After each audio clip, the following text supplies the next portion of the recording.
Assalamualaikum warahmatullahi wabarakatuh. Salam oplokodok. Terima kasih buat teman-teman yang selalu hadir dan mampir di channel saya. Buat teman-teman baru yang bergabung, saya ucapkan banyak-banyak terima kasih pula. Semoga teman-teman semua dalam keadaan sehat walafiat, tak kurang suatu apa, dan diberikan kemudahan untuk segala urusannya. Kali ini kembali saya mendapatkan kiriman dari subscriber, dan menurut informasinya ini adalah modul mesin cuci LG front loading. Untuk paket kali ini dikirim dari Mas Agus Sutanto yang berada di Jatimulyo, Yogyakarta.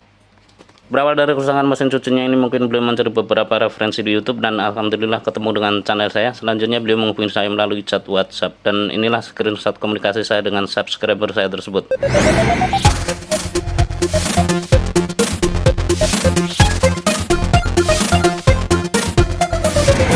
Buat Mas Agus Sutanto yang berada di Jatimulyo, Yogyakarta, semoga beliau nonton video ini. Buat teman-teman baru yang baru bergabung, semoga ini bisa menjadi inspirasi. Tak lupa buat teman-teman yang selalu mengikuti channel saya, terima kasih atas kesetiaannya. Untuk lebih detailnya seperti apa, mari kita bongkar untuk paketnya. Lanjut.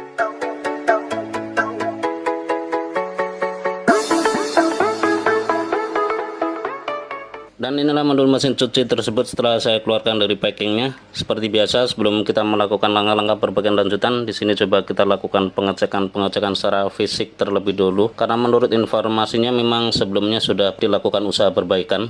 Di sini untuk board displaynya, ini ya teman-teman. Ini untuk modul touchscreennya. Nah seperti ini. Ini pun nampaknya juga bisa diangkat. Ya kayaknya sudah pernah diangkat.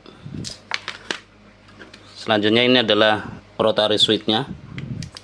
Nah, seperti ini. Dan ini pun bisa diangkat. Seperti teman-teman lihat, di sini sudah ada jumper seperti ini. Nanti coba kita lakukan pengecekan. Dan selanjutnya ini adalah buat power supply-nya. Untuk buat power supply pun nampaknya saya nggak tahu apa sudah pernah diangkat atau belum. Oh ya sudah teman-teman. Nah seperti ini, bisa diangkat seperti ini. Dan untuk kali ini beliau tidak mengirimkan kabel bodinya ya, karena untuk tipe ini itu agar kita bisa mencobanya harus dikirim kabel bodinya untuk menghubungkan buat power supply dengan board displaynya ini sebagai jalur komunikasinya. Tapi beliaunya tidak mengirim kabel bodinya ya, mau nggak mau nanti kita lakukan penjemperan kabel dari buat power supply menuju ke board displaynya. Dan selanjutnya coba kita lakukan pengetesan untuk power supply-nya, apakah power supply ini tidak ada masalah, apakah tegangan 5 volt itu dikeluarkan dari power supply ini untuk mensuplai ke board displaynya. Untuk kali ini power supply saya sudah angkat dari posisi aslinya, saya angkat dari covernya. Ya memang untuk power supply ini sebelumnya sudah pernah dilakukan usaha perbaikan, terlihat di bagian bawah juga untuk gel-gelnya juga sudah dibersihkan. Nah seperti ini. Dan setelah saya amati untuk skemanya, untuk mencobanya kita bisa kasih input AC 220 di port sini. Nah seperti ini. Selanjutnya kita lakukan pengukuran di sini, apakah ada yang short di jalur inputnya. Saya gunakan ring pengukuran dioda. Langsung kita lakukan pengukuran di dioda bridge-nya di sini. Nah, nampaknya untuk jalurnya aman, tidak ada yang short. Dan coba kita kasih input AC 220. Nah seperti ini. Selanjutnya coba kita colokan. Bismillahirrahmanirrahim. Nah untuk kali ini saya sudah colokan. Terdengar untuk relaynya kerja. Di sini juga ada, nampaknya ada lampu standby yang nyala. Selanjutnya kita lakukan pengukuran tegangan. Kita pastikan untuk 5 volt itu ditransfer ke modul displaynya. Untuk test by-nya di sini. Untuk groundnya coba kita ukur aja. Nah di sini nampaknya 5 volt hadir ya teman-teman, terukur 5,031 volt. Selanjutnya untuk test point lain,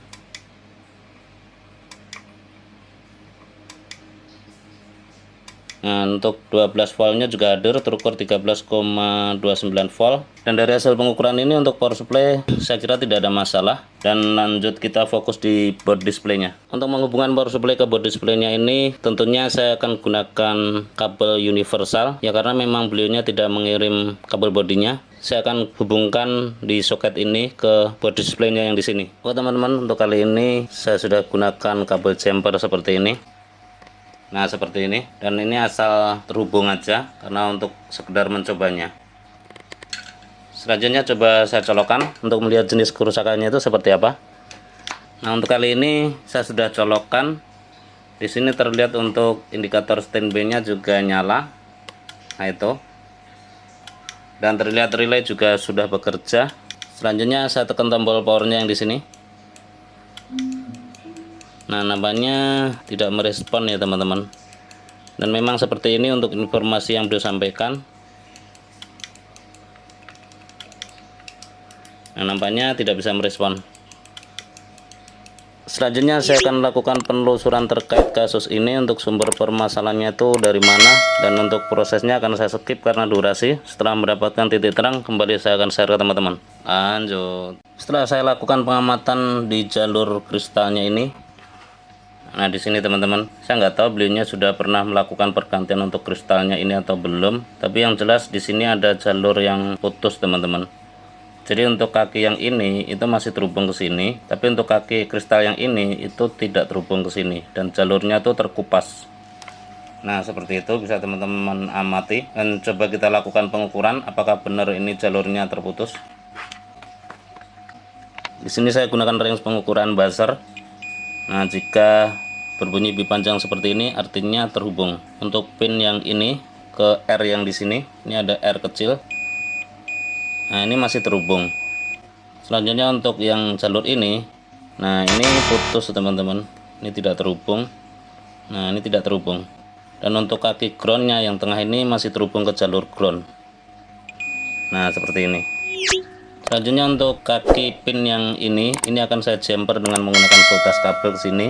Dan kita lihat untuk hasilnya seperti apa. Untuk kali ini jalur kristal sudah saya lakukan penjemperan dengan seutas kabel seperti itu. Dan selanjutnya kita lakukan pengetesan untuk modul mesin cucinya. Oke teman-teman, setelah melalui proses perbaikan yang lumayan lama, di proses awal saya sudah jumper untuk jalur kristal yang di sini yang tadi terlihat putus, tapi ternyata tidak membuahkan hasil teman-teman.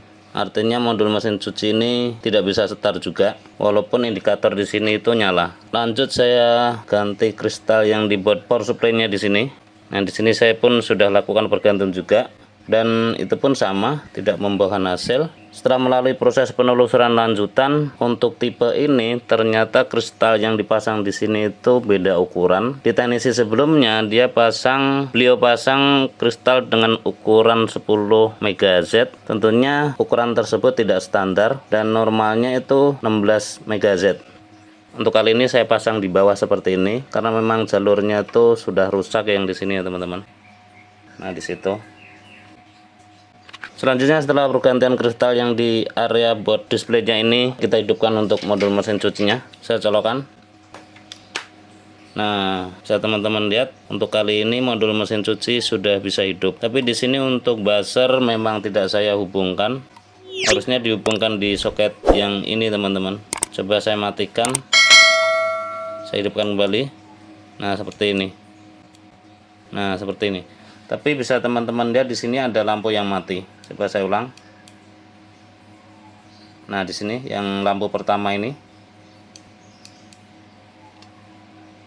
Nah, lampu pertama ini mati teman-teman. Nah, seperti itu.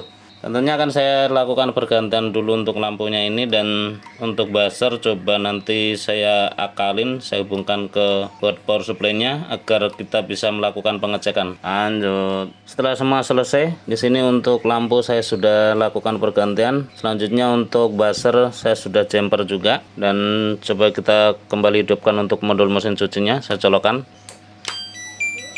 Nah, alhamdulillah ya teman-teman. Untuk kali ini modul mesin cuci ini sudah hidup normal kembali. Dan coba kita mainkan untuk rotary switch-nya. Nah, untuk rotary switch sudah bisa berfungsi.